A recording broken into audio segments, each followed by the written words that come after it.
kembali lagi di podcast Diskushare LKHS kolaborasi dengan Justisia Podcast Kementerian Risdik BMFA Unsut. Nah, kali ini kita akan membahas mengenai topik yang saat ini itu menjadi salah satu topik yang hangat banget nih di beberapa daerah di seluruh Indonesia, dan itu erat banget sama masyarakat, teman-teman. Tapi kali ini kita kenalan dulu nih sama narasumber yang udah hadir menemani saya untuk sore hari ini. Oke, mungkin kita kenalan dulu dari Kak Sofyan atau Kak Ajeng dulu.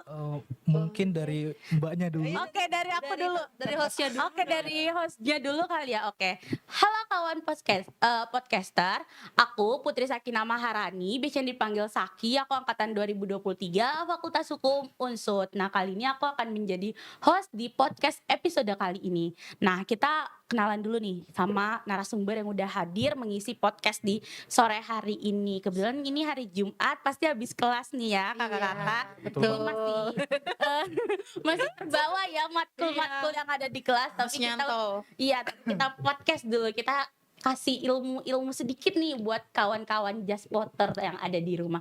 Mungkin dari Kak Sofyan atau dari Kak Ajeng dulu? Kak Sofyan dulu deh. Dari Kak Sofyan dulu ya. Oke, silakan. Halo semua teman-teman di sana yang nonton podcast ini. Perkenalkan, namaku Sofyan. Aku kebetulan dari divisi diskusi LKHS, dan aku alhamdulillah udah menempuh sekitar 5 semester di Fakultas Hukum Unsut nih. Oke, thank you Kak Sofyan. Berarti ini perkiranya 1 tahun lagi ya akan lulus ya. Amin ya, insya Allah ya. Oke, karena sudah menempuh 2,5 tahun ya, dan merantau pun di Purwokerto berarti udah 2,5 tahun ya. Betul. Oke, kita lanjut ke Kak Ajeng nih kali ini. Ini narasumber yang gemes banget ya pada sore hari ini. Boleh dari Kak Ajeng, silakan. Halo teman-teman semua, kenalin nama aku Wilujeng, tapi seringnya dipanggilnya Ajeng. Aku dari Kementerian Risdik BMFH Unsut, dan sekarang alhamdulillah aku udah 5 semester juga sama kayak Kak Sofyan. Oke, Masya Allah. Ini narasumber kita ini semuanya mahasiswa, bisa dibilang menjelang semester tua ya. Udah semester 5, berarti pemahamannya mengenai topik yang akan kita bawakan hari ini aku rasa udah pakem banget, karena pun aku juga mengenai topik ini tuh baru banget mendalami, karena di semester 3 ini kebetulan baru ada nih matkulnya kakak-kakak, yaitu matkul agraria. Kebetulan ada disinggung sedikit mengenai topik yang akan kita bahas sore ini. Nah, topik yang akan kita bahas sore ini itu mengenai reforma agraria dan RUU masyarakat adat. Pastinya topiknya menarik banget kan, apalagi beberapa bulan yang lalu atau bahkan beberapa tahun ke belakang itu tuh kita selalu dihebohkan atau bahkan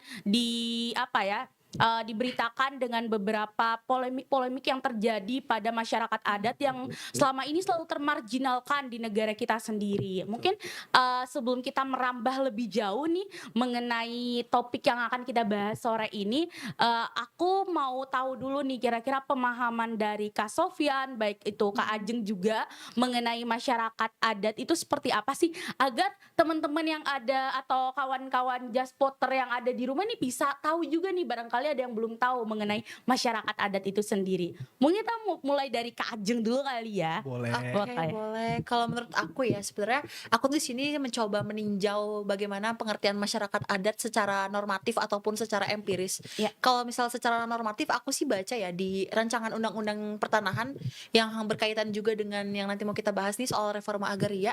Masyarakat adat itu harus memenuhi 3 persyaratan. Yang pertama itu masyarakat adat itu masih hidup. Dalam arti hidup, kenapa hidup? Dalam arti masyarakat itu masih ada di situ. Kemudian yang kedua, masyarakat adat itu tuh harus mengikuti perkembangan masyarakat yang ada. Dan yang ketiga, masyarakat adat itu tuh harus sesuai dengan prinsip NKRI. Nah, ketika syarat itu semua sudah kumulatif terpenuhi, barulah kita dapat mengaku itu sebagai masyarakat adat. Namun secara empiris sih ya, kalau aku sih simpel aja. Kayak aku melihat beberapa masyarakat adat yang ada di Baduy, yang ada di Kalimantan, itu kan banyak banget. Mereka itu tuh tergolong atau segerombolan dalam satu tempat. Mereka itu memiliki budaya, mereka memiliki kultur yang sama, dan mereka tentunya memiliki pola hukum yang yang mereka punya gitu. Contohnya Yap. kayak di daerah Cimahi itu kita kenal adanya Sunda Wiwitan kan. Nah itu Oke. makanya mereka tuh kayak punya polanya sendiri gitu loh kalau menurut Oke. aku begitu sih. Bisa dibilang berarti dia tuh masih punya ibaratnya hukum adat yang Nah kental betul kali ya? betul banget betul Iya, betul. jadi, sebenarnya masyarakat adat itu kan ibaratnya masyarakat zaman dulu Yes. yang belum terkena efek, globalisasi atau modernisasi ya. Mereka masih mempertahankan hukum-hukum yang ada dari zaman nenek moyang Betul mereka betul. dan, memang, apa ya, posisinya mungkin kadang emang terpelosok atau terpencil di luar dari masyarakat-masyarakat yang sudah termodernisasi, seperti itu. Nah, mungkin dari Kak Sofyan nih, kira-kira apakah ada pemahaman lain mengenai masyarakat adat itu sendiri atau sudah sepandangan nih dari Kak Ajeng? Oke. Mungkin boleh dijawab. Kalau dari aku sih sebenarnya sepemahaman sama Ajeng ya teman-teman, bahwa sekiranya secara normatif juga itu sebenarnya diatur baik dalam misal dalam Undang-Undang Pokok Agraria ataupun dalam rancangan Undang-Undang Masyarakat Adat itu sendiri. Oke. Nah, dalam rancangan Undang-Undang Masyarakat Adat pada intinya dalam pasal 1 ayat 1 dikatakan bahwa masyarakat adat, ya kita tahu masyarakat yaitu sekelompok orang ya, Betul. sekelompok orang yang hidup secara turun-temurun dalam suatu daerah dengan suatu kebudayaan, adat istiadat, hukum atau kebiasaan yang berlaku sejak mereka zaman dahulu gitu lah. Iya. Nah, jadi pada intinya masyarakat tadi yaitu sekelompok orang yang memang hidup dalam satu daerah tertentu secara turun-temurun gitu. Kalau menurutku segitu sih. Oke, Iya. berarti memang masyarakat adat ini tuh sebenarnya memang sudah ada ya sejak Betul. zaman dahulu kala, mungkin sebelum adanya modernisasi pada saat ini. Tapi aku pengen tanya juga satu hal mengenai apa ya, tendensi dari masyarakat adat ini sendiri. Menurut dari kakak-kakak di sini tuh apakah masyarakat adat ini sekarang atau mungkin dari zaman dulu ini udah diakui belum sih keberadaannya di Indonesia? Karena kan beberapa info ataupun berita yang beredar baik itu di media sosial dan lain sebagainya itu kan banyak sekali apa ya, berita-berita yang mengutarakan bahwa masyarakat adat itu kerap termarginalkan baik dari dengan adanya kebijakan dari pemerintah itu sendiri.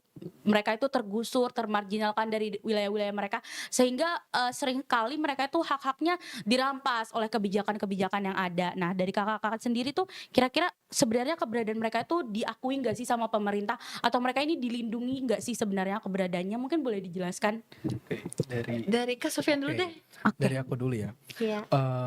Kalau kita membahas tentang eksistensi teman-teman, maka kita akan membicarakan tentang sejarah atau historisnya gitu terlebih dahulu. Oke. Nah, kalau berdasarkan sepemahamanku, sebelum adanya Undang-Undang Pokok Agraria atau Undang-Undang Nomor 5 Tahun 1960, bahwa eksistensi dari masyarakat adat itu sendiri tuh emang sebenarnya sudah diakui bahkan sejak dalam penjajahan Belanda gitu. Iya, betul. Nah, kalau teman-teman tahu dalam regulasi hukum Belanda ya, itu ada yang namanya pembedaan atau klasifikasi dari penggolongan masyarakat gitu atau ras gitu. Yaitu ada golongan Eropa, golongan Timur Asing, sama golongan pribumi atau kita sering sebut masyarakat adat itu sendiri Iya. sebenarnya.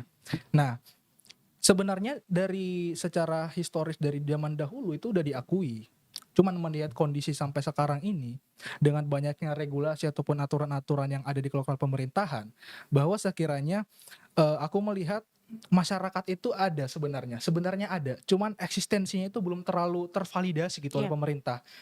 Banyak masyarakat adat di luar sana yang ada di pelosok dari ujung Timur timur Indonesia. sampai barat gitu, itu belum tervalidasi teman-teman bahwa dia itu adalah masyarakat adat. Manakala pemerintahan ataupun bahkan perusahaan asing yang dengan sombongnya ingin mengambil seluruh tanah-tanah mereka dan dengan mengatakan bahwa ini adalah tanah milik negara dan negara telah bekerja sama dengan saya. Nggak seperti itu sebenarnya. Oke. Nah, Yap. jadi masyarakat adat itu sebenarnya eksistensinya ada, secara realnya ada. Secara realnya ada Ya, berarti ya. cuman memang sampai sekarang itu pemerintah belum terlalu fokus untuk memvalidasi bahwa masyarakat adat itu ada gitu. Ibaratnya Betul. berarti kalau hukum belum ada legalitasnya ya. Iya, Itu betul. belum. Oke. Kalau dari Kak Ajeng sendiri nih mengenai masyarakat adat keberadaannya di Indonesia ini seperti apa nih? Kalau misalkan eksistensi ya, kalau misalkan secara wujud itu sih sebenarnya ada ya Iya, masyarakat betul. adat. Tapi kadang kalau misalkan kita udah berkecimpung ketika kita membuat suatu aturan atau regulasi di dalamnya politik bermain. Nah, Jadi ya. ya itu nggak bisa aja loh terjadi ketimpangan antara dasa lain dan dasa ini, sehingga banyak banget kan kayak menimbulkan beberapa persoalan-persoalan di masyarakat adat itu sendiri. Makanya tadi bener yang dibilang kawan Sofian, Ya. perusahaan, terus habis itu pemerintah, kenapa mereka tuh sering menindas, karena mereka itu sebenarnya memanfaatkan di masyarakat adat ini jarang banget ada yang maksudnya nggak ada legalitasnya tuh kayak gini, kayak mereka tuh jarang banget ada yang punya KTP, terus Iya, mereka tuh jarang banget ada yang ngerti hukum. Nah itu iya makanya benar-benar. sebenarnya kalau dibilang eksistensinya tetap ada. Oke, menarik menarik menarik. Mengenai masyarakat adat ini memang sangat menarik ya Betul. pembahasannya. Mungkin satu yang aku tangkap dari penjelasan Kakak-kakak, yakni mengenai legalitas. Nah, Yes. kalau sepemahamanku memang di Undang-Undang Agraria seperti yang telah disampaikan oleh Kak Sofyan, ini memang telah diakui keberadaannya, baik Betul. hak-haknya pun sudah diakui mengenai tanah ulayat ya kalau nggak Betul salah betul. itu diakui oleh negara. Namun memang terkadang negara itu menabrak adanya eksistensi dari masyarakat adat menurut Undang-Undang Agraria itu sendiri. Nah, mengenai tanah nih Kak, kita berbicara tentang agraria, reforma agraria. Ya. Kan terkadang itu konflik yang hadir yang ditimbulkan oleh clash antara pemerintah dan masyarakat adat itu sendiri kan ibaratnya tuh sering terjadi karena perebutan tanah, terutama tanah ulayat. Sedangkan kalau kita mengacu pada Undang-Undang Agraria itu telah diatur bahwa tanah ulayat dan keberadaan masyarakat adat itu diakui oleh negara bahkan sejak zaman Belanda itu sendiri ataupun zaman kemerdekaan. Tapi seiring dengan berkembangnya zaman apalagi industrialisasi itu terus meningkat, ini kan justru akan menjadi salah satu peluang pemerintah terutama tadi yang dibilang sama Kak Ajeng mereka itu belum paham hukum, Yes, ibaratnya betul. pengetahuan hukumnya itu kurang sehingga ini akan menjadi celah pemerintah untuk terus apa ya, terus memarginalkan mereka, mengopresi mereka, bukan? Nah, jadi menurut Kakak-kakak sendiri itu, mengenai tanah yang mereka miliki yang terus menjadi sengketa itu kira-kira seperti apa nih, Kak? Apakah ini memang hak dari negara? Karena kan beberapa kali itu sempat banget dibahas bahwa ini kan tanah milik negara. Betul. Setauku kalau mengenai tanah milik negara itu ada salah satu dosen yang menjelaskan bahwa negara itu bukan berhak untuk memiliki tanah, tapi hanya, ibaratnya itu, apa ya, kalau aku inget bukan Menguasai. iya, Ya. menguasai, bukan Mhm. memiliki kan, karena yang memiliki itu kan masyarakat Indonesia kan, Betul Kak. betul. Nah, kira-kira berdasarkan hal itu dari Kakak-kakak sendiri tuh kayak gimana? Karena kan yang menjadi konflik tuh kan mengenai tanah ya? Mhm Iya mhm. betul. Eh, boleh nggak? Iya boleh, kamu dulu. Oke.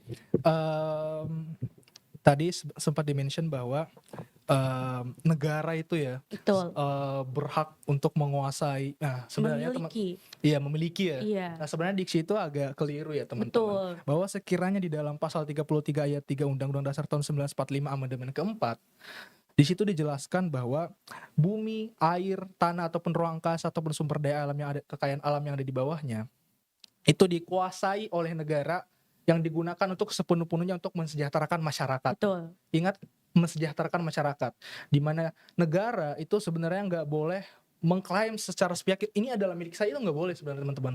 Bahwa ini tuh sebenarnya adalah tanah milik kita semua gitu loh. Iya, Iya benar kan? benar benar. Nah, oleh karena itu eh, dalam konstitusi kita sendiri itu dijelaskan seperti itu gitu. Iya. Bener sih, karena kan dari pasal 33 pun udah ada diksi dikuasai ya, Betul betul. bukan dimiliki. Betul. Berarti ini sebenarnya ada kekeliruan ya terhadap pasak-pasak yang ditanam atau dipasang di tanah-tanah milik masyarakat bahwa ada tulisan tanah ini milik negara. Berarti itu adalah hal yang keliru ya sebenarnya dari Ya. negara kita sendiri. Karena hal ini yang menjadi salah satu bentuk penindasan negara terhadap masyarakatnya sendiri. Karena kadang tanah itu tuh dibuat untuk industrialisasi dan terkadang itu digunakan oleh investor asing biasanya untuk mendirikan suatu pabrik lah dan lain sebagainya. Terkadang kompensasi pun tidak setimpal dengan Betul apa yang telah betul. direnggut kepada masyarakat. Nah, berdasarkan fenomena itu dari Kak Ajeng sendiri kira-kira gimana nih?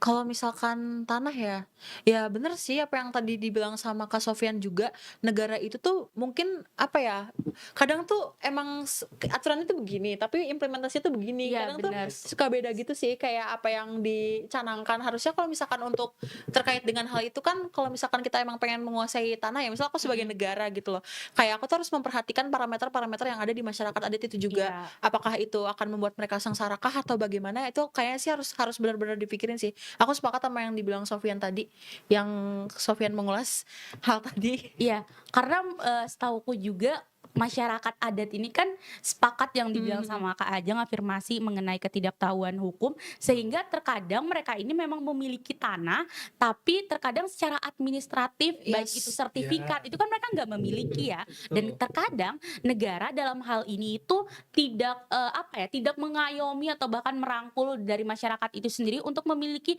legalisasi terhadap tanah yang mereka miliki. Nah, dari fenomena itu kan timbul ya keresahan-keresahan dari masyarakat sebenarnya tanah ini itu, yang sudah diwarisi oleh nenek moyang mereka sejak masa lampau, apakah ini adalah benar-benar milik mereka atau justru ini hanyalah dititipkan oleh nenek moyang mereka dan akan Mhm, dimiliki oleh negara di mhm, kemudian hari. Ini kan menjadi fenomena yang menarik ya, Kak. Nah, berbicara tentang hal tadi mengenai latar belakang yang sudah kita kulik, mhm, lebih dalam mengenai bagaimana latar belakangnya undang-undang agraria itu bahkan lahir.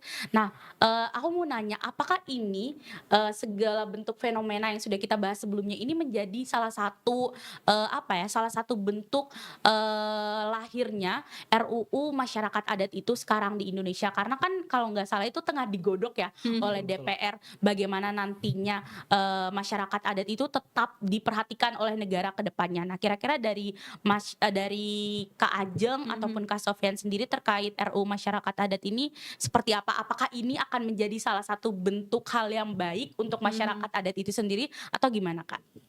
Kalau dari mana dulu nih? Kamu dulu. Ah, Ayo dari mana dulu? Kamu dulu deh, Oke. boleh. Nah, jadi sepemahaman aku ya teman-teman, aku juga udah baca tipis-tipis lah, Iya, rancangan undang-undang masyarakat adat ini Masya tuh. Allah. Jadi, di dalam rancangan undang-undang masyarakat adat ini sendiri itu, bahwa sekiranya diatur mengenai beberapa hal teman-teman, yakni mengenai, ketentuan umum tentang masyarakat adat, terus, pengakuan masyarakat adat, Mhm. perlindungan hukum masyarakat adat, terus, apa ya, pemberdayaan masyarakat adat, lalu peran peran masyarakat dalam penyelesaian sengketa masyarakat adat, Betul. lalu lembaga-lembaga yang berwenang, lalu Mmm, tugas dan wewenang pemerintah pusat dan pemerintah daerah dalam mengurus masyarakat adat, dan lain sebagainya. Jadi, di dalam rancangan undang-undang ini sebenarnya tuh udah sangat lengkap gitu teman-teman, bahwa, di dalam undang-undang ini tuh juga tuh, ya segala hak dan kewajiban masyarakat adat semuanya diakomodir sebenarnya. sudah diatur semua ya Betul. berarti?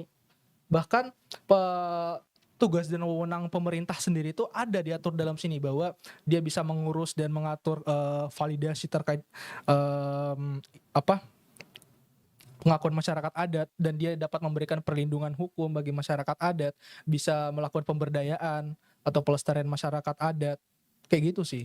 Berarti menurut Kak Sofyan sebenarnya rancangan undang-undang masyarakat adat ini merupakan rancangan undang-undang yang sudah kompleks untuk melindungi antara hak dan kewajiban bahkan peran negara Iya, tersebut dalam melindungi masyarakat adat itu sendiri. Berarti menurut Kak Sofyan ini adalah salah satu bentuk nawacita untuk menjaga keberlangsungan ataupun eksistensi masyarakat adat yang tadi sudah kita bahas sebelumnya bahwa banyak sekali fenomena-fenomena yang justru mengopresi Mhm. keberadaan mereka. Berarti ini adalah hal ataupun langkah preventif yang baik yang dilakukan oleh pemerintah ya? betul. Oke, aku mau dengar dari Kak Ajeng nih, kira-kira pendapatnya seperti apa mengenai keberadaan RUU ini? Karena ini pembahasan yang menarik ya. Aku tuh sedikit memahami ya kenapa RUU masyarakat adat ini tuh nggak dipaten maksudnya bukan dipatenkan apa ya, di Belum apain ya? disahkan? Iya belum disahkan Nah, karena memang banyak banget sih polemik-polemiknya. Jadi mungkin di rancangan naskah Iya, akademiknya tuh kayak agak bermasalah mungkin ya. betul. Aku sedikit menyinggung juga, aku sepakat apa yang sama yang dikatakan oleh Sofyan, emang sebenarnya di situ udah rigid, Mhm, udah jelaskan mengenai bagaimana pengakuan masyarakat adat itu sendiri, bagaimana, kepemilikan masyarakat adat itu sendiri. iya. Nah, jadi, nah, ngomongin ngomongin RUU masyarakat adat ini aku juga keinget sedikit, nyenggol dikit ke RUU pertanahan boleh nggak sih? Oh boleh Karena di boleh, dalamnya tuh juga karena ada reforma oh iya agraria ada kan yang rencana kita reforma bahas, boleh agraria. banget. Jadi di RUU pertahanan itu sebenarnya kalau misalkan ngatur soal masyarakat adatnya Mhm, itu tuh udah kompleks, udah apa ya, udah real lah gitu lah, udah oke, enak lah, udah maksudnya udah mhm, lengkap. Tapi yang menjadi persoalan menurut aku juga ini menjadi persoalan tersendiri bagi RUU masyarakat adat mungkin ya. Di RUU pertanahan itu kebanyakan kalimatnya itu bisa dibilang multitafsir multitafsir. dan ya belum belum terlalu rigid gitu loh Oh, mengatur oke. mengenai itu. Masih Padahal general ya? iya padahal padahal nyenggol ke masyarakat adat itunya juga. Oke. Sebenarnya kalau dibilang mensejahterakan, aku bilang cukup mensejahterakan. Hanya saja nanti kita nggak tahu ya implementasinya kayak apa terkait undang-undang ini. Yap, benar. Karena terkadang undang-undang yang masih dalam apa ya, yang masih dalam multitafsir itu terkadang memang bisa dibilang kayak banyak pasal-pasal Hmm, karet nantinya ya, betul betul. ditakutkan banyak pasal-pasal karet di kemudian hari, sehingga ini bukannya menjadi salah satu hal yang positif, malah justru menjadi bola panas nih antara pemerintah dan masyarakat adat ke depannya. Wah, menarik sih. Berarti dari kakak-kakak sendiri terkait semua isu yang sudah kita bahas sebelumnya, kira-kira RU masyarakat adat ini sebenarnya untuk mengatasi isu apa sih yang ada di masyarakat yang Mmm. coba diatasi pemerintah melalui melalui rancangan undang-undang ini? Apakah mengatasi polemik perebutan tanah antara perusahaan dengan masyarakat adat, ataukah memang hanya pemerintah ya udah gitu karena undang-undang agraria udah terlalu lama nih, udah Mhm. dari tahun 1960 ya atau tahun berapa itu yang Iya, undang-undang betul nomor betul 5. betul. Nah, dicobalah buat undang-undang baru supaya mengikuti juga Mhm. perkembangan zaman yang ada. Kira-kira dari kakak-kakak sendiri pendapatnya seperti apa? Kalau dari aku sih, eee, kalau bahas soal masyarakat adat ya, Iya. dalam regulasi kita, dalam Undang-Undang Pokok Agraria atau Undang-Undang Nomor 5 Tahun 1960, pada pasal 5, jadi sejak zaman dahulu, hukum itu sebenarnya sudah ada gitu, Mhm. yang diakomodir oleh masyarakat adat itu sendiri. Nah, terus pertanyaan tadi gimana?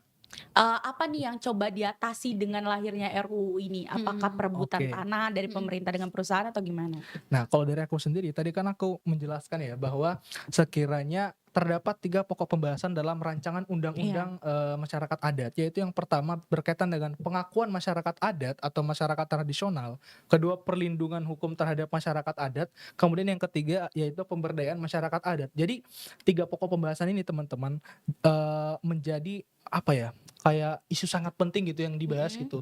Karena secara realitasnya sebelum adanya rancangan undang-undang ini itu nggak ada yang mengatur gitu loh tentang masyarakat adat gitu. Oke. Nah, jadi banyak hak dan kewajiban masyarakat adat yang dilanggar, banyak, apa ya, pemerintah daerah yang sewenang-wenang terhadap masyarakat itu sendiri, terus, banyaknya perusahaan asing yang mengeksplorasi dan mengeksploitasi tanah-tanah adat itu sendiri. Jadi dengan adanya rancangan undang-undang ini sebenarnya itu untuk mengatasi hal-hal yang sekiranya menyimpang ya menyimpang gitulah. Dari Mhm. hak-haknya masyarakat Iya, adat Paham itu paham. ya? Mhm mhm. kalau Iya. aku begitu sih. Oke, dari Kak Ajeng sendiri gimana nih, Kak? Kalau misalkan tendensi ya, tadi Iya. berarti kita tanya soal urgensinya kan ya. Iya. Kalau misalkan dibentuknya RUU masyarakat adat ini sebenarnya bukan untuk soal mengatasi perebutan tanah aja, Ki. Jadi, aku baca di salah satu jurnal, di salah satu apa ya, di salah satu kota Cimahi, Mhm. yang mereka tuh masih menganut banget Sunda Wiwitan. Jadi tuh kasusnya mereka, mereka tuh kan tadinya tanah yang asri gitu kan, Oke, tanah yang iya. enak lah. Nah, awalnya daerah itu tuh emang dijadiin buat tempat yang composting, jadi buat Oh, composting, buat iya. pemupukan lah Pemupukan, istilahnya. iya. Jadi sampah dibuang ke situ, tapi Mhm. sampahnya kan dipilah dong harusnya. Iya. Tapi ternyata malah yang bukan dijadiin composting, malah dibuang limbahnya ke situ, malah Oh, jadi oke. tempat pembuangan sampah. Jadi Oke. sebetulnya itu sih kenapa RUU masyarakat adat itu penting, karena bukan soal apa ya, bukan soal ngebahas antara pemerintah dengan masyarakat, tapi Mhm. lingkungan juga ternyata buat itu ngaruh banget loh buat mereka, dan harapan mereka aku baca di situ biar RUU masyarakat adat ini sebetulnya lebih memperhatikan gitu loh, bukan hanya ke soal kekuasaan semata, tapi bagaimana kehidupan mereka ke depannya gitu. Oke, Gitu iya sih. benar sih, menurut aku sepakat banget. Karena kan masyarakat adat ini sebenarnya masih berpegang teguh dengan hukum adat ya. Bahkan di Mhm. Indonesia pun hukum adat kan diakui ya keberadaannya, eksistensinya. Dan memang mereka itu ibaratnya hidupnya dengan hukum rimba ya, Mhm. berdampingan dengan hukum-hukum yang ada di alam gitu. Jadi menurutku mereka juga apa ya? eh, Kecintaan mereka Mhm. terhadap alam itu sangat besar banget karena ibaratnya tuh mereka hidup dari alam, mati pun ke alam Yes, gitu, Betul. betul. seperti itu. Nah, jadi berarti menurut Kakak di sini tuh, apa ya, masyarakat adat ini tuh perlu ya payung hukum yang khusus terhadap perlindungan bagi Mhm. mereka itu sendiri. Karena kan tadi kan, bahkan dari Kak Ajeng sendiri sempat, menyinggung tentang lingkungan ya, Mhm dan mhm. ini apa ya, seiring berkembangnya zaman, permasalahan lingkungan terlebih lagi bagi mereka itu, makin banyak gitu kan permasalahan lingkungan mengenai, limbah Mhm. industrialisasi lah yang terkadang dampaknya itu terkena ke mereka. Berarti memang payung hukum itu sangat dibutuhkan bagi Betul mereka. betul.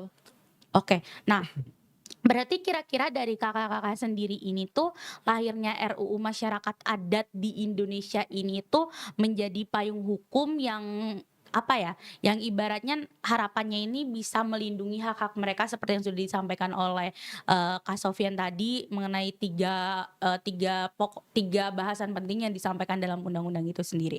Nah, tapi ini gimana nih dengan kondisi masyarakat Mhm. adat Indonesia saat ini nih, Kak? Karena kan menurut aku sendiri kalau aku baca-baca berita gitu Mhm. atau ibaratnya di Twitter gitu ya, kadang suka lewat misal ada, pengopresian terhadap masyarakat di Pulau Rempang gitu karena Mhm. akan Oh ada ya, kasus Rempang. pembangunan Eko eco City. city gitu Iya, kan. Nah, heeh heeh. gimana nih kondisi mereka saat ini tuh di negaranya sendiri? Karena kan ini kan kalau misalkan ditanya kondisinya pasti kan akan dikaitkan dengan hak atas tanahnya, bagaimana mungkin Mhm. masyarakat di Pulau Rempang yang mereka itu dipaksa untuk pindah dari rumah mereka lalu apa ya, lalu dialokasikan ke pulau yang lain gitu kan katanya. Nah, ini kan berkaitan dengan hak atas tanah yang mereka miliki, lalu sumber daya alam nih yang mereka miliki terhadap tanah mereka dan juga budaya mereka. Kira-kira kalau misalkan ada pengopresian seperti itu, kondisi mereka terus juga bagaimana RUU ini lahir itu kondisi mereka ke depannya tuh bagaimana, Kak?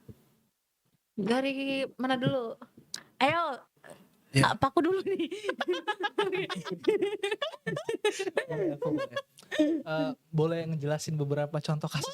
Boleh banget, boleh banget. Asik. Oke, jadi Seru nih pembahasannya.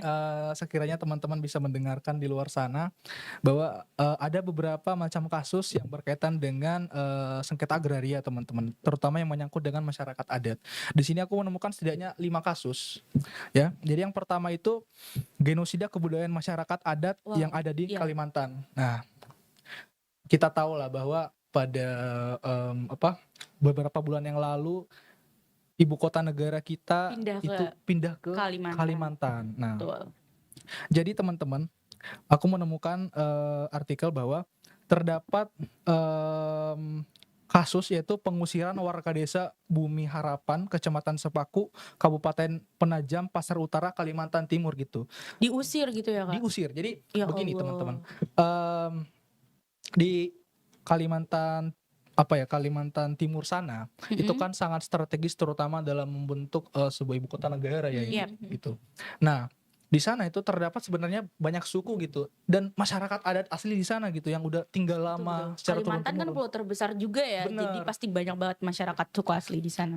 Nah, dengan adanya,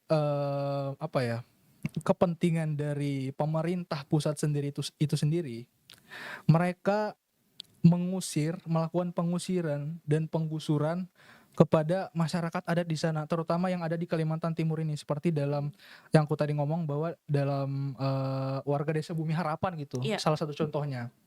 Nah, bayangin aja teman-teman, atas dasar, kepentingan kepentingan pemerintah ya. administrasi Iya, aja gitu betul. ya, ibu kota negara yang sebenarnya baik-baik aja di Jakarta, Betul betul betul. dipindahkan ke Kalimantan. Takut tenggelam kali ya beberapa tahun ke depan kan ada isu Jakarta tenggelam ya, Kak, Iya sih makanya mungkin mau ya. pindah. Nah, Berarti ini lebih parah ya, Kak, dari masyarakat Pulau Rempang yang sebenarnya tuh pemerintah punya opsi untuk ngalokasi. Kalau di Kalimantan ini diusir berarti ya? diusir, sebenarnya begini, kalau secara, ini ya prosesnya ya, Mhm, pemerintah itu memberikan surat peringatan terlebih dahulu gitu, oke, untuk melakukan pengosongan, wilayah. wilayah betul. Jadi untuk mengungsi kemana gitu.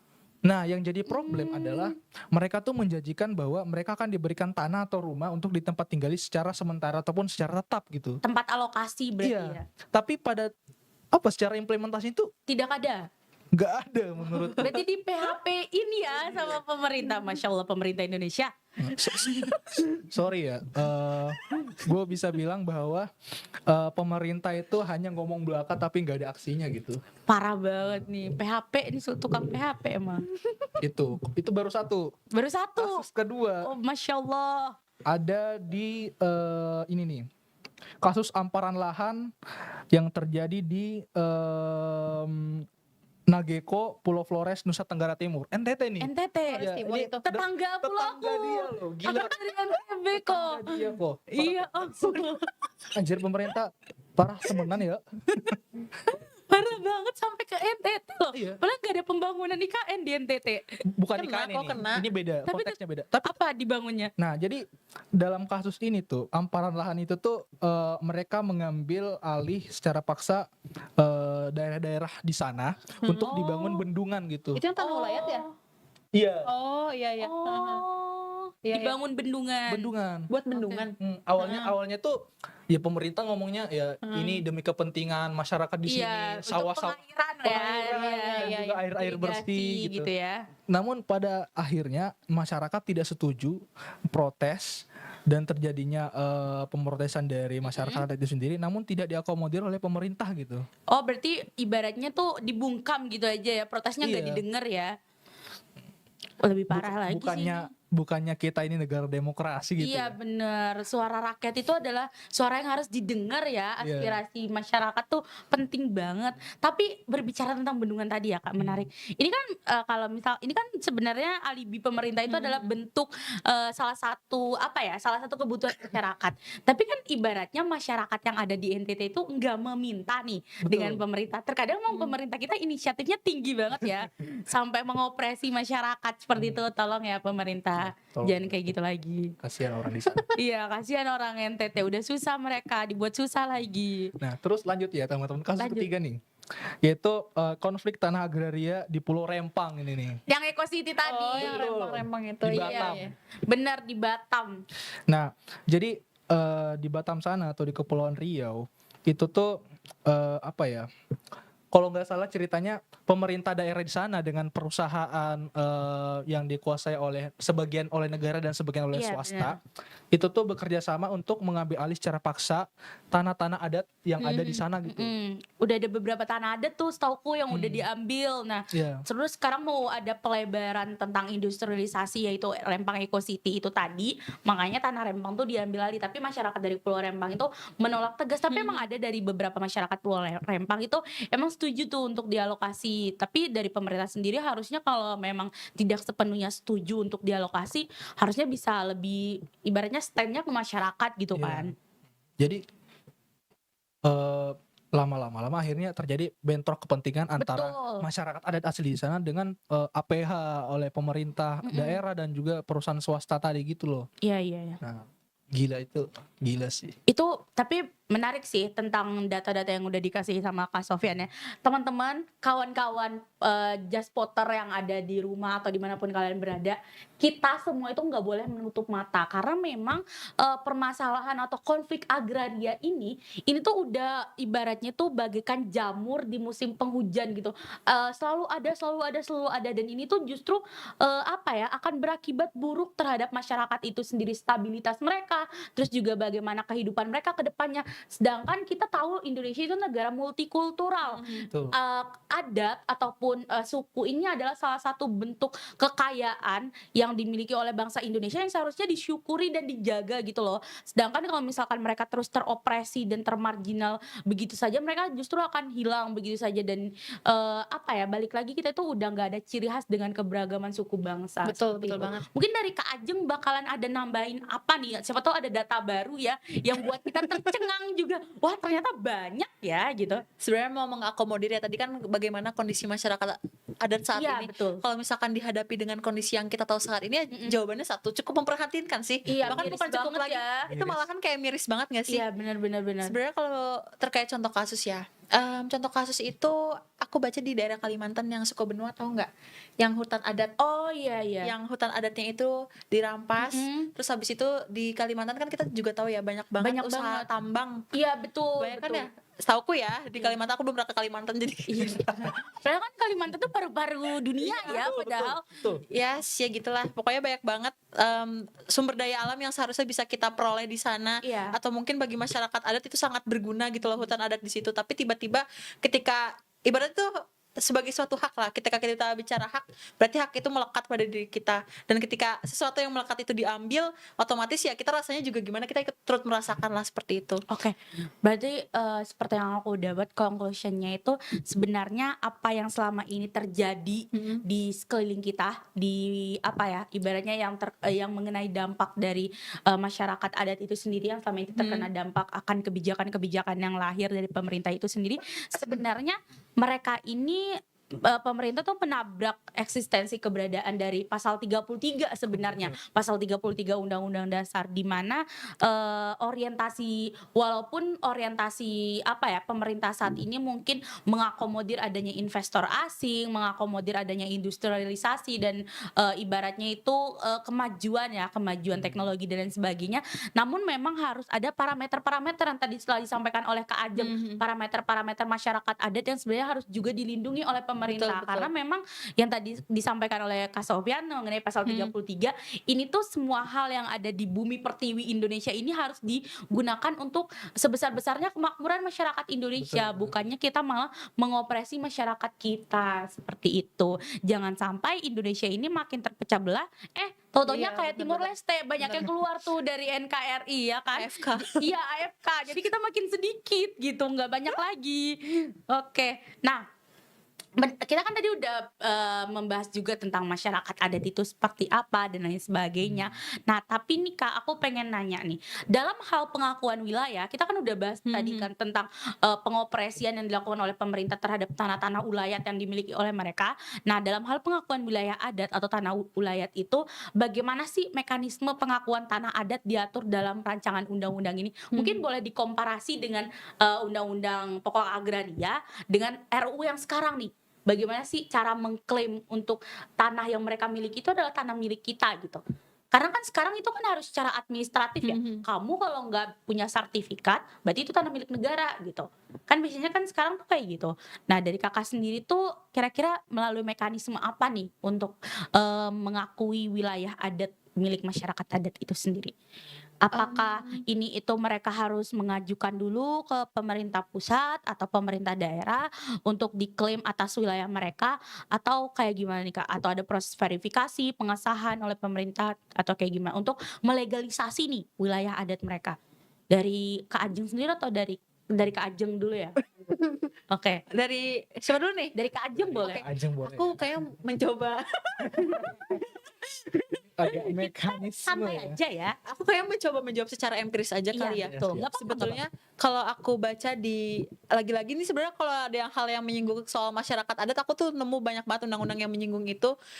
Jadi gini, kalau misalkan untuk verifikasi sendiri ya, harusnya ini ngomongin hubungan strata kedua belah pihak. Jadi dari pemerintah itu sendiri sudah seyogyanya lah ya. Pemerintah itu melihat kepada masyarakat adat itu tuh, kalau misalkan masyarakat adat yang ada di daerah-daerah itu kan tentunya punya ciri khas sendiri loh. Kayak punya apa ya, punya budayanya Iya, sendiri, punya punya iya, hukumnya hukum adat sendiri. sendirinya ya. Bahkan kayaknya ya untuk menjadi seorang pejabat atau pemerintah itu sepertinya tahu deh. Kayak misal di daerah-daerah mana, misal kayak kita nih ke Jawa nih ya, kita masih mengenal Kejawen, terus Iya. daerah-daerah kayak di Flores tuh masih apa ya, masih kental lah, harus ngapain. Terus daerah Sunda Wiwitan tuh harus kayak gimana gitu. Aku sih menurut aku ya harusnya pemerintah tuh tahu. Jadi kalau misalkan kayak gitu, sebelum dia menjadi pemerintah pun dia mengecek dong harusnya baik secara geografis, karakteristiknya itu seperti apa. Dan kalau misalkan dibilang yang nggak ada sertifikat dan lain-lain bagi masyarakat adat, ya memang sebenarnya masyarakat adat tuh nggak punya legalitas Iya. kayak gitu. Bahkan yang tadi aku bilang yang di Sunda Wiwitan itu tuh punya KTP aja enggak kan. Kayak jangankan untuk sertifikat hak milik itu kayaknya mereka nggak ada deh. Mereka kayak nggak tahu deh tentang HGU, HGB itu apa. Oh iya. Tapi sebenarnya dengan adanya mereka, dengan adanya contohnya kayak Baduy ya, kita semua tahu lah suku Baduy itu kayak gimana. Itu sebenarnya harusnya udah apa ya? Udah jadi pemerintah harusnya jangan manipulatif lah. Kayak harusnya udah tahu juga gitu loh di situ tuh seperti apa. Dan yang nggak usah yang tiba-tiba main gusur. Aku yang mau ketekenin di sini ya. Kita kan dalam hal ini bicara soal hak yang seyogyanya kita sebagai manusia kita udah tahu gitu loh. Begitupun pula yang apa yang mereka rasakan di masyarakat adat, otomatis kayak pemerintah tuh harusnya udah tahu sih kayak gitu-gitu. Jadi kalau misalkan untuk kayak yang tiba-tiba diambil paksa terus habis itu tiba-tiba lingkungannya dirusak, itu berarti ya harusnya ya jangan kayak gitu loh. Verifikasinya sebenarnya menurut aku melalui kultural atau budaya yang ada di masyarakat adat itu sendiri. Oke, dari Kak Sofyan sendiri gimana nih Kak? Kalau dari aku sendiri sih bahas dari perbandingan ya. Iya. Perbandingan rancangan undang-undang masyarakat adat dan ada mekanisme pendaftaran tanah yang diatur dalam Undang-Undang Pokok Agraria gitu ya. Mm-mm.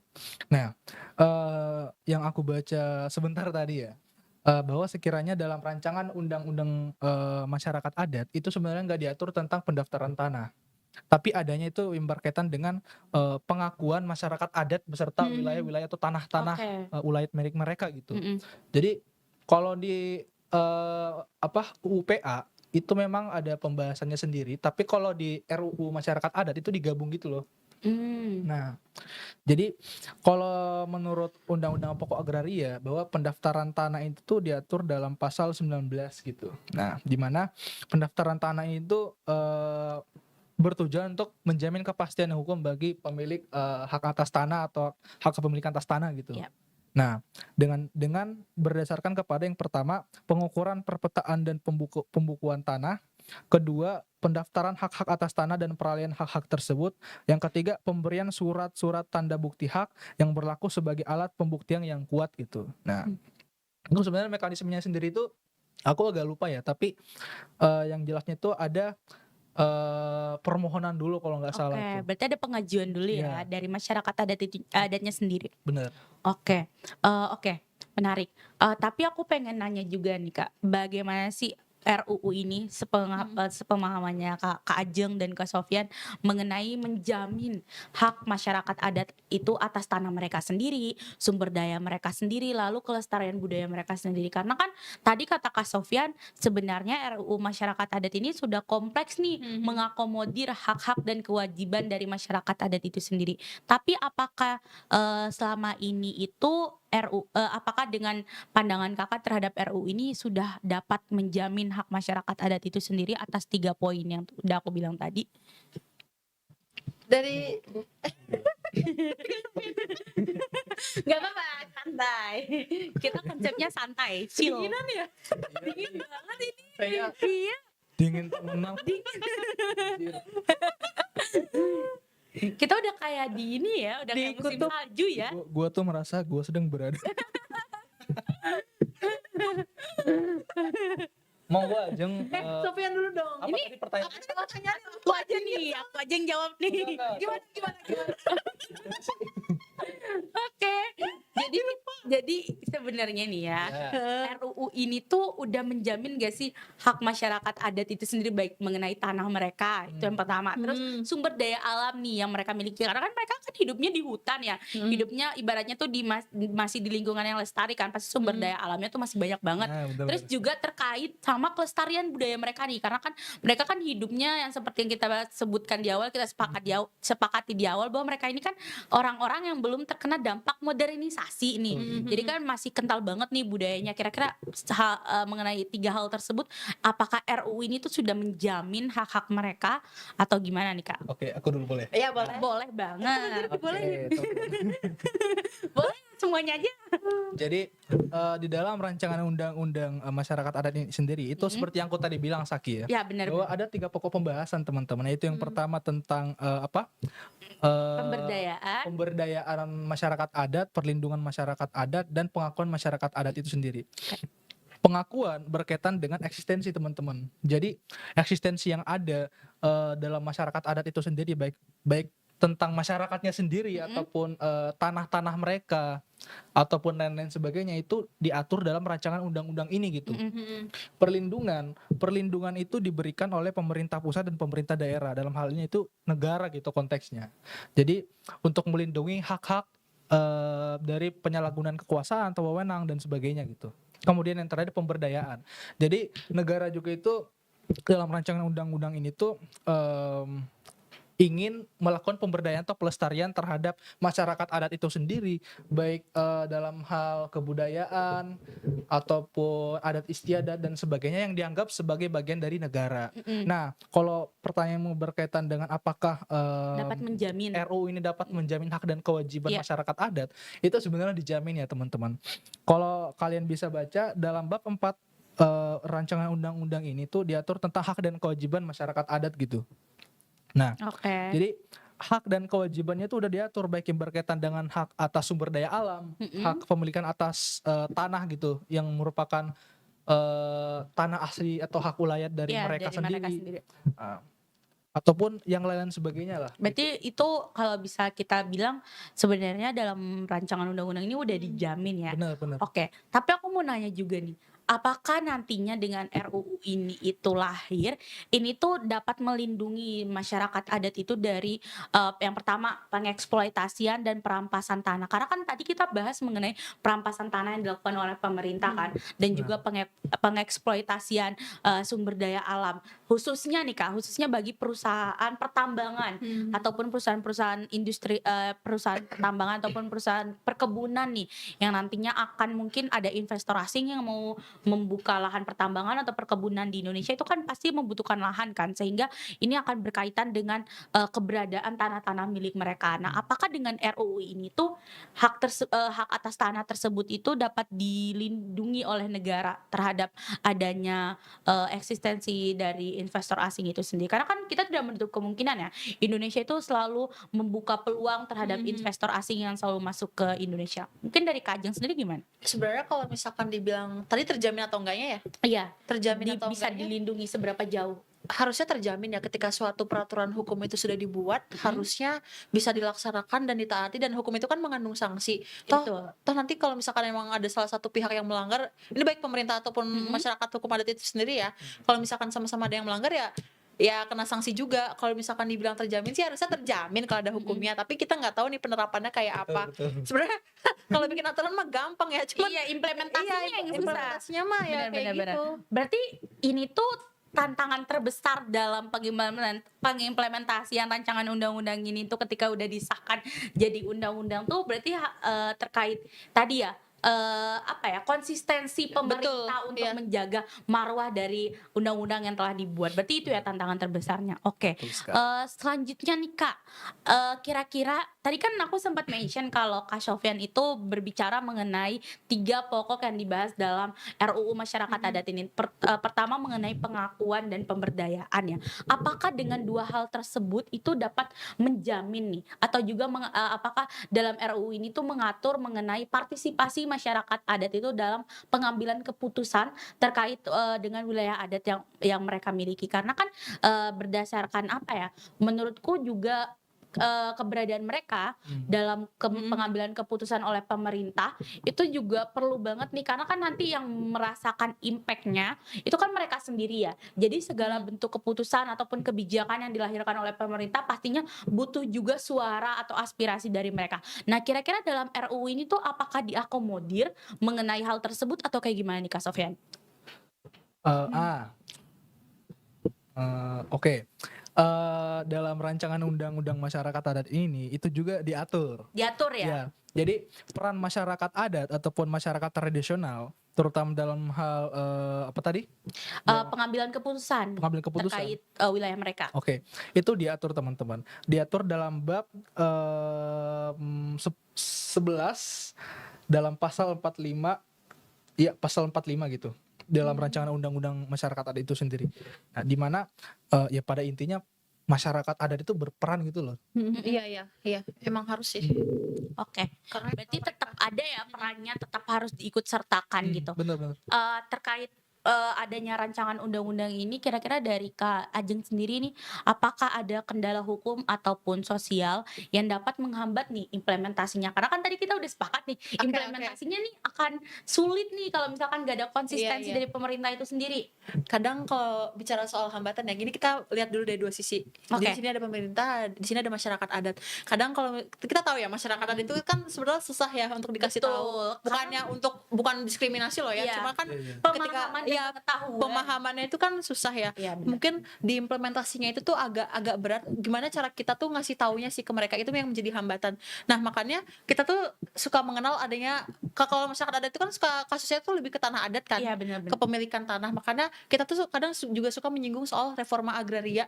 Nah, Oke. jadi di situ tuh kayak ada yang namanya penataan kembali, penstrukturan kembali. Dan di reforma agraria itu tuh tahapannya jujur cukup panjang dan itu cukup Rumit sulit ya. juga. Jadi bagaimana cara kita kita kan mahasiswa Fakultas Hukum ya, memberitahukan kepada masyarakat dengan bahasa yang sebenarnya nggak perlu bahasa hukum gitu loh. Pakai Sederhana pakai aja. bahasa sederhana mereka. Jadi menurut aku yang menjadi hambatan itu ialah cara penyampaiannya dan cara apakah mereka itu menerima apa yang kita Oke. bicarakan. Yap, Seperti yap, itu sih benar. menurut aku. Benar-benar. Nah, tadi kan kita udah membahas tentang hambatan sosial dan hukum Betul. ya. Iya. Kita mungkin kayak sedikit belok ke ekonomi kali ya. Oke, boleh. Nah, kira-kira nih dari Kak Waduh. Sofian, Saya bukan anak FEB. jalan sedikit ke FEB ya. Kita jalan sedikit ke FEB. Iya, iya. Kira-kira nih dari kakak-kakak sendiri tuh apa sih yang menjadi dampak sosial dan ekonomi yang bisa terjadi nih ketika RUU masyarakat adat ini disahkan, baik masyarakat adat maupun bagi para pihak lain seperti pelaku industri atau investor, karena kan pastinya pelaku industri atau investor nanti kalau misalkan melanggar kena sanksi. Betul, Tapi betul. kalau misalkan dari negara sendiri kan juga pastinya perlu apa ya, ibaratnya tuh income kan dari Iya, iya, investor itu betul. sendiri. Pasti ada dampak ekonomi yang terjadi apabila ini nanti disahkan di kemudian hari. Mungkin dari Kak Sofyan bisa dijawab nih. Iya, Sehari menjadi anak FEB. Oke, anak FEB di sana Tolong dikoreksi tolong kalau dikoreksi salah. kalau saya salah ya. Oke, jadi kalau sepemahamanku sih dengan misal disahkannya rancangan undang-undang Betul. masyarakat adat ini, semoga disahkan di tahun ini ya Allah. Amin. Ya. Nah, itu tuh ada dampak positif dari masyarakat adatnya, Ya, pasti. Pasti. Tapi dampak negatif itu bisa timbul dari negara ataupun para investor, teman-teman. iya. Nah, kenapa? Seperti yang kita ketahui, dengan adanya rancangan undang-undang ini disahkan gitu ya, menjadi undang-undang dan berlaku di negara kita, maka investor tuh akan susah gitu loh untuk masuk di sini. Karena ada regulasi ini. Kalaupun misal caranya benar, kayak ya sesuai dengan peraturan perundang-undangan dia ya. Oke. Tetap aja kayak ekonomi negara itu sebenarnya yang dulunya sebenarnya banyak para investor yang datang, investor asing datang ke negara kita untuk menginvest uangnya gitu ya. Iya. Itu menjadi terhambat sebenarnya. Karena adanya RUU ini nantinya. Oke. Jadi apa ya, dalam catatanku aku ngomong bahwa terjadi ketimpangan gitu dalam akses penguasaan dan pemilikan atas tanah dalam masyarakat. Misal dalam kasus bank tanah, Bang Oke. bank tanah yang di mana ya, bentar. Oh, di Sigi. Daerah saya tuh, bukan daerah gua sih. Maksudnya daerah saya daerah Sulawesi, Anda dari Sulawesi Tengah. Halo. Halo warga Sigi. Warga Sigi dan Donggala mungkin ya mendengar ini. Nah, jadi ada kasus pada tahun 2023 yang lalu, itu yang mengikut sengketa kasus tanah adat juga antara bank tanah dengan masyarakat adat itu sendiri gitu. Oke. Jadi bank tanah itu tuh melegalkan gitu untuk memberikan kemudahan perizinan bagi semua investor untuk masuk dan menginvestasi demi mengeksploitasi dan eksplorasi tanah-tanah adat yang ada di sana gitu. Oke. Nah, positifnya apa? Ya, negara kita mendapat income gitu, Iya, pemasukan income. gitu ya. Betul. Nah, tapi negatifnya adalah berdampak pada masyarakat adat, mereka tergusurkan. Tergusur, benar. Itu Berarti nanti tuh ada apa ya, ada dampak ekonomi di mana turunnya pemasukan negara berarti ya kalau betul. misalkan RUU ini disahkan. Tapi menurutku sendiri seperti yang kita ketahui ya, sumber daya alam dan juga apa ya, masih banyak loh sebenarnya lahan-lahan yang bisa dimanfaatkan oleh negara misalnya daripada untuk memarginalkan masyarakat adat itu sendiri. Toh juga menurutku yang tadi aku sepakat dengan Kak Ajeng yang mengenai parameter-parameter itu tetap digunakan oleh pemerintah jika ingin imbang tuh antara investor tetap masuk tapi juga masyarakat adat itu tetap terlindungi juga gitu kan. Oke. Itu challenging banget nggak? Iya benar sih. Kalau misalkan emang investornya apa sih kayak diminusin, bisa aja itu berpengaruh juga ke harga-harga yang mungkin bakal dikeluarin dan itu Iya. bakal berdampak ke kita, bukan ke masyarakat adatnya loh ya. Jadi jangan kaget nanti kalau tiba-tiba harga apapun itu naik, karena Iya harus benar. ada yang dikorbanin gak sih kalau kayak gitu? Betul. Ya memang kalau misalkan mau ada perubahan ya harus ada pengorbanan Nah nggak sih? iya, betul. Benar. Oke, sama ini sih aku mau nanya tentang tadi kan kita sempat membahas tentang investor, terus juga pelaku industri. Apakah ini merupakan menjadi salah satu kelompok penekan nih atau kelompok penentang dengan adanya lahir RUU Masyarakat Adat itu sendiri? Bagaimana menurut Kak Ajeng? Harusnya sih kalau jadi kelompok penentang ya, Mm-mm. kalau emang udah jadi yang kalau udah di atas nyari apa lagi sih gitu. Iya.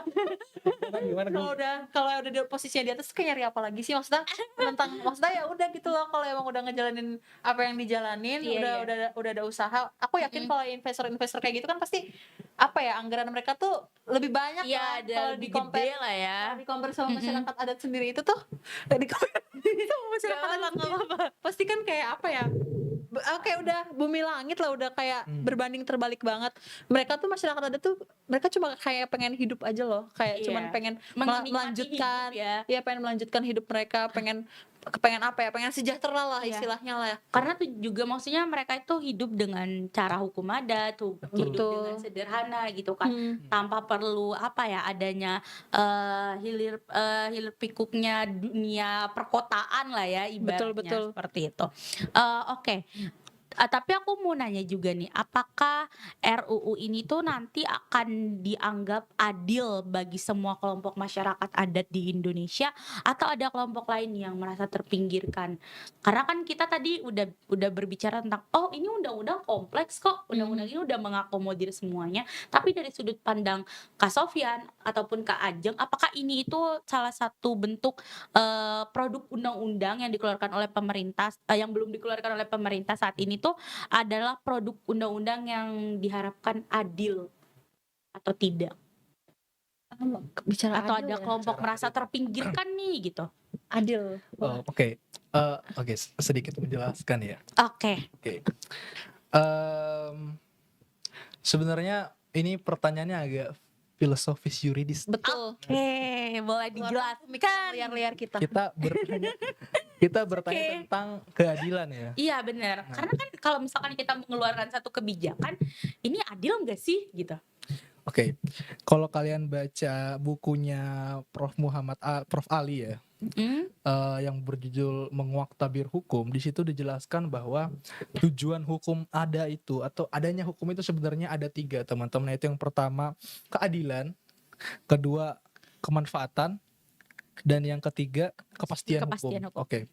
Atau mungkin bisa dibalik, kepastian dulu, terus keadilan baru kemanfaatan.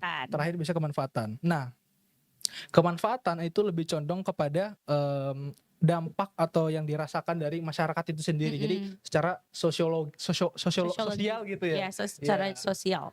Nah, keadilan itu dirasakan bagi para pihak gitu. Iya. Nah, jadi adil itu sebenarnya secara filosofis menurutku karena agak susah menginterpretasikan apa itu sebenarnya adil gitu. Iya, karena kan susah juga ya apakah Iya. ini sebenarnya adil bagi masyarakat adat atau nggak adil nih bagi investor gitu atau bagi negara itu sendiri. Karena kan ibaratnya menimbang adil tuh menurut saya juga sangat susah ya. Iya. Kalau kita berbicara tentang keadilan, dalam konteks kasus kayak gini ya, apa yang dianggap adil oleh masyarakat, maka itulah keadilan sebenarnya. Karena suara terbesarnya di masyarakat. Betul. Ini relatif dong. Relatif. Kan banyak keadilan tuh, makanya bisa diinterpretasikan Iya, gitu. bener-bener. Keadilan yang Seperti apa bersifat gitu? substansif atau bersifat relatif gitu. Nah, Berarti ada perdebatan nih di antara kita. iya. Kalau aku ngomong ya, mungkin berbeda pandangan dengan Ajeng. Gak apa-apa, kita Kalau- menerima semua iya. pandangan. Kalau Tenang aku aja. ngomong apa yang dianggap adil oleh masyarakat, itulah keadilan. Itu keadilan yang Iya. sebenarnya berarti bagi Kak Sofyan ya. Iya, dalam konteks ini loh gitu. Dalam konteks RUU masyarakat adat. Iya. Oke, dari Kak Ajeng sendiri gimana? Waduh. Apa yang dibilang sama Kak Sofyan ini udah adil nih, udah paten gitu. Atau kayak enggak adil itu semuanya harus 50-50, 50-50 misalnya. Bagi negara harus 50, bagi masyarakat adat juga harus 50 gitu. Kira-kira dari Kak Ajeng sendiri kayak gimana? Sebetulnya kalau menurut aku ya, kalau kalau adil itu kan adil bukan berarti yang harus yang kayak apa ya, harus yang kayak misal nih Sofyan tuh harus dapat lebih banyak dari aku atau aku harus dapat lebih sedikit, itu enggak. Kalau ngomongin keadilan sih sesuai dengan apa yang kita butuhkan, itu menurutku itu baru adil loh ya. Kebutuhan Iya. ya. di mana ada terdapat keadilan restoratif. Jadi apa yang sebenarnya didapatkan ya itulah miliknya gitu. Oke. Jadi kalau misalkan dibilang adil atau nggak adil dalam konteks ini buat masyarakat ataupun investor sendiri, ya tergantung sih. Aku nggak bisa jawab itu iya atau tidak. Itu menurut aku jawaban yang sangat relatif karena berbalik lagi dengan kalau misalkan kita ngomongin rancangan undang-undang, ya intinya ya harus sesuai isi, harus sesuai asas perundang-undangannya ya. Ya intinya sih ya menurut aku jawabanku tetap relatif sih. Nggak Relatif. bisa kita jawab yang iya atau tidak. Oke, Betul. thank you. Nah ini sebenarnya kita udah mau di penghujung ya. Tapi ini aku mau nanya sedikit nih. Kira-kira RUU ini nanti apabila kan sekarang kan katanya masih digodok oleh DPR kan. Nah ini udah 10 tahun lalu. 10 tahun lalu ya. Iya. Emang iya 10 tahun lalu. Oke, udah ibaratnya 10 tahun lalu digodok terus itu sampai kayak jadi apa gitu digodok terus. Tapi ini kan belum disahkan. Nah, kira-kira dari Kakak sendiri tuh apa sih dampaknya ketika RUU ini tuh tidak segera disahkan oleh DPR kan bagi masyarakat adat itu sendiri karena kan mereka tuh pasti sudah menunggu-nunggu nih kapan ya pengakuan dan perlindungan hukum atas hak-hak kita itu segera tercerahkan gitu di negeri kita sendiri karena kan selama ini kita selalu terpinggirkan, teropresi oleh pemerintah dengan kebijakan-kebijakannya. Kira-kira dampaknya apa sih Kak kalau misalkan ini nggak segera disahkan? Dampak terburuknya deh, kayak paling buruk urgensinya, wah pemerintah harus nih segera ngesahin. Hari ini juga ketok palu. Jadi Nunjuk siapa tuh? Orang. waduh nggak ikutan. Nah, Oke, dari Kajeng sendiri mungkin gimana nih Kak? sulit ya kalau misalkan lama disahinnya juga Iya karena benar. gimana ya kalau orang kayak kita aja deh sendiri kita nggak punya kepastian hukum, kita ibaratnya kita kayak hidup juga Lontang-lantung capek. ngantung. Benar. Pasti nggak enak juga sih, pasti ya haruslah segera disahkan. Kayak gitu sih kalau aku menurut aku. Kalau bahas aku masuk ya. Iya, Kalau izin bahas Mas. implikasi atau dampak kalau nggak disahkannya ya lihat aja sekarang kondisi Banyak sekarang. konflik ya. Iya benar-benar. Seperti contoh yang 5 kasus tadi aku Benar, sebut benar, itu dampak menurutku. Dampak ketika tidak disahkannya rancangan undang-undang ini. Sejak tahun 2014 yang lalu teman-teman, DPR telah membuat rancangan undang-undang ini gitu. Sampai sekarang 2024 Belum disahkan. belum disahkan, gila 10 tahun yang lalu. Udah berapa kali tuh ganti DPR ya? Iya. Sedangkan untuk merubah konstitusi saja Sehari. sehari Cipta bisa. kerja sehari ya. Wow. Kayak menurut aku berarti memang ini tuh ada salah satu apa ya? Bisa dibilang ada salah satu hal yang membuat DPR kayak nanti dulu aja deh, nanti dulu aja gitu kan. Padahal sebenarnya benar yang kata Kak Sofyan tadi Iya. akan banyak konflik-konflik agraria, konflik-konflik antara masyarakat adat Betul. yang justru ini tuh akan kalau dibiarkan begitu saja tuh ibaratnya kayak apa ya? Kayak bom waktu yang tinggal tunggu waktu meledak banget gitu. Betul. Yang nggak ada yang tahu kalau tiba-tiba nanti bakal nyenggol ke HAM juga nggak sih? Iya, Kalau misalkan bener. makin lebar. Karena kan permasalahan ini tuh apalagi terkait konflik agraria ya, di mana aparat-aparat negara juga ikut kayak mengambil peran misalnya untuk kayak kalau misalkan ada demonstrasi dari masyarakat adat itu sendiri, itu kan mereka kan ibaratnya untuk apa ya, untuk menghadapi mereka aparat negara tuh kadang misalnya kayak polisi misalnya kan, halo deh gitu kan. Halo, Misalnya kan itu kadang menggunakan Polisi. kekerasan kan untuk menghalau mereka. Nah, ibaratnya ini juga akan menjadi salah satu bentuk pelanggaran HAM di kemudian hari Betul. gitu. Menurutku sih kayak gitu benar. Konflik agraria ini akan menjadi konflik yang berkepanjangan yang tanpa berkesudahan seperti itu. Nah, ini adalah pertanyaan terakhir Iya. yang akan Wow. menjadi closing kita pada sore hari ini. Oke, kira-kira nih Kak, apa yang perlu dilakukan oleh kita sebagai masyarakat sipil dan juga akademisi ya, serta aktivis untuk mendukung pengesahan dan implementasi RUU ini? Karena kan banyak tuh aktivis lingkungan gitu-gitu kan. Nah, kira-kira apa nih yang perlu dilakukan untuk ini tuh agar segera undang-undang yang udah digodok 10 tahun ini tuh segera disahkan gitu. Dan implementasinya tadi sesuai dengan harapan kita. Oke. Kayak gitu. Walaupun sulit ya. Walaupun sulit tapi ya coba aja dulu gitu. Kalau menurut aku sih kalau sebagai apalagi kalau kita join Ormawa ya, Mm-mm. walaupun gak join Ormawa juga harus tetap Sebagai mengawal sih. mahasiswa Ya hukum sebagai juga mahasiswa hukum, yang sorry. ngerti RUU gitu. Yes, sebagai mahasiswa hukum harusnya tetap mengawal sih. Tetap ngawal ya harus. Update kayak kita tahu berita ini berita itu apa aja, kita analisis, Benar-benar. kita pelajari di kelas itu termasuk sudah bentuk pergerakan kecil lah dari kita, sekaligus kan kita tahu ya di akademik itu kan ada yang namanya member bebas. Betul, Jadi betul, ya betul. gitu sih, tetap mengawal sih Lagi di kalau menurut aku. kelas-kelas ya. Betul, Bener sih. Aku sepakat dengan Kak Ajeng. harus Kar- tetap dikawal. Iya benar karena memang maksudnya dari apa ya, dari kita sendiri itu mahasiswa maksudnya ibaratnya itu salah satu tonggak pergerakan ya. Betul, betul. Jadi tetap harus juga mengawal, apalagi sekarang udah ganti ini ya pemerintah ya. Betul. Kita harap semoga di 2025 atau 2024 ini yang baru dilantik semoga segera disahkan Bapak Ibu ya. Yeah. Dari Kak Sofyan gimana? Oke, dari aku sih sebenarnya peran masyarakat sipil ataupun Iya. mahasiswa. Jadi kita bahas dari segi mahasiswanya dulu nih. Mahasiswa itu Kita adalah nih, kita. atau anak muda bangsa Indonesia Masya adalah Allah. agent of change. Iya. Gitu. Adalah Generasi emas. Generasi emas 2045. Nah, bukan generasi cemas 2045 ya. Generasi cemas. Nah, jadi Cuk. kita sebagai agent of change, kita itu mempunyai apa ya, suatu kelebihan untuk merubah keadaan bangsa ini gitu. Betul. Nah, terus yang kedua sebagai kelompok penekan mahasiswa. Oposisi. Ya, mahasiswa aku ini ya apa? Tunjuk kamera. Boleh. Baik. Mahasiswa.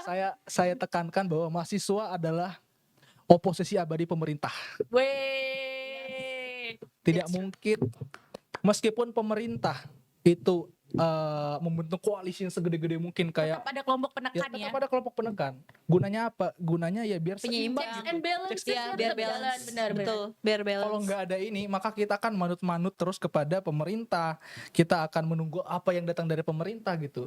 Sehingga tidak terjadi check and balance dan itu ujung-ujungnya negara kita yang menuju demokrasi itu akan mati gitu.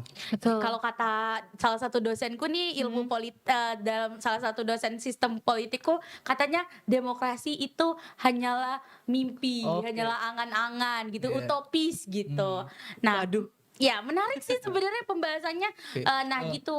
Ada yang mau ditambahin lagi? Oke, aku tambahkan dikit ya. Salah satu bentuk konkret dari peran mahasiswa ataupun masyarakat sipil itu dalam apa ya mengganyang rancangan undang-undang ini untuk Iya. disahkan itu adalah pada Oktober yang lalu tanggal 11 itu tuh terjadi demonstrasi besar-besaran di Jakarta sana, bahkan bukan cuma di Jakarta, mungkin seluruh Indonesia ketika mendengar isu rancangan undang-undang masyarakat adat itu tidak segera disahkan, maka muncullah kemarahan daripada masyarakat sipil dan juga mahasiswa gitu. Iya. Nah, mereka hanya menuntut untuk disahkan. Apa susahnya disahkan? Aturan ini 10 tahun yang lalu udah dibuat tapi sampai sekarang belum disahkan gitu. Apa masalahnya gitu? Ketok palu ya. Ya, tak apa masalahnya gitu. Iya benar sih, benar. Jangan sampai atas dasar kepentingan politik kalian para sana. Wih. Kita pamit undur diri dulu. Kalian bangsa kita ini tuh bisa mati gitu. Ya, kita Tapi tinggal benar. Iya, Benar. tinggal tunggu waktu aja. Kalau mau hilang demokrasi di negara kita ini, bangsa kita akan Jadi mati oligarki. dan sebagainya. Nah, maka kan seperti itu gitu. Yap. Jadi peran mahasiswa atau masyarakat sipil itu sangat penting sebagai kelompok penekan atau agent of change dalam mengesahkan aturan ini, karena aturan ini sangat penting gitu, urgensinya sangat dibutuhkan dalam negara Sangat kita. benar. Itu. Betul, jangan di take down ya Bapak Ibu setelah ini, jangan di take down please, karena ini suara kelompok penekan, suara mahasiswa seperti itu. Karena menurut aku benar agent of change itu apalagi sekarang ya teman-teman mahasiswa sudah bergerak bersama masyarakat, tetap berada di ibaratnya itu tetap stand-nya itu tetap di masyarakat gitu untuk melindungi masyarakat agar apa? Agar hak-hak mereka itu tidak selalu direnggut oleh pemerintah, Betul. agar mereka itu tidak teropresi dari tanah mereka, tanah yang menjadi hak mereka, ibaratnya itu adalah salah satu bentuk salah satu bentuk pemenuhan hak hidup mereka gitu, keberlanjutan hidup mereka itu malah direnggut oleh pemerintah tanpa tanpa memandang bulu gitu dari masyarakat apapun itu. Sedangkan sekarang itu kita tahu masyarakat adat yang ada di Indonesia itu sekarang tuh makin lama makin sedikit gitu kan. Terus juga keberadaannya terlebih lagi mengenai pembangunan IKN yang tadi sebenarnya kita juga maksudnya tidak tidak juga tidak melulu menolak apa yang menjadi kebijakan pemerintah. Namun coba pemerintah kembali melihat, meninjau apakah kebijakan yang lahir oleh pemerintah itu adalah kebijakan yang tepat, Betul. apakah kemanfaatannya mengenai keadilan hukum tadi, kepastian hukumnya, keadilannya, kemanfaatannya itu dapat dirasakan oleh masyarakat Indonesia. Karena balik lagi, Undang-Undang Dasar kita pun yang pasal 33 tadi itu menekankan bahwa sebenarnya apa yang ada di dalam bumi Indonesia ini tuh adalah milik rakyat, bukan milik negara. Namun Betul. negara itu dapat menguasai, mengolah, ibaratnya itu menggunakan hal itu semua untuk dikembalikan kepada rakyat, digunakan untuk kemakmuran rakyat seperti itu. Menarik banget ya kawan Just Potter mengenai pembahasan kali ini. Aku rasa ini tuh bisa banget aku bawa di topik agraria minggu depan ketika aku kelas nanti. Karena menurut aku ini adalah salah satu topik yang dibahas juga oleh dosenku minggu lalu, dan semoga kita dapat tercerahkan juga mengenai Amin. pemahamannya terhadap sebenarnya masyarakat adat ini eksistensinya itu seperti apa sih di Indonesia, terus mengapa mereka itu selalu teropresi, keberadaannya, banyak konflik agraria yang terjadi. Ternyata jawabannya RUU masyarakat adat belum disahkan. Jadi Betul. hak dan kewajiban mereka itu masih ibaratnya tuh masih bias gitu, belum tahu ibaratnya itu ibaratnya tuh belum jelas gitu hak dan kewajiban mereka apakah dilindungi oleh negara. Terima kasih juga Kak Ajeng, Kak Sofian terhadap pemahamannya terhadap mahasiswa semester 3 dan juga kawan Just Potter yang ada di rumah. Semoga kita semua nanti dapat mengawal isu ini sampai nanti RUU ini disahkan oleh pemerintah. Seperti itu. Oke, mungkin sebelum kita tutup, jangan lupa nantikan episode selanjutnya dari Justisia Podcast maupun dari Diskushare LKHS ya kawan-kawan Just Potter semuanya. Sebelum kita tutup, kita kayaknya salam ilmiah dulu ya dari LKHS. Boleh nggak? Ayo, join LKHS ya. Boleh. Coba contohin dulu dong. Nanti kalau misalkan aku bilang salam ilmiah, salam kayak gini ya. Oh, kanan ya. Salam ilmiah. Oke. Ya. Kita udah tahu kan? Iya. Alumni LKHS loh padahal. Aja. Oke. Ini alumni LKHS berkumpul ya. Kita mulai ya. Ya. LKHS. Salam Ilmiah. Dadah semuanya. Sampai jumpa di next episode. Bye. Dadah.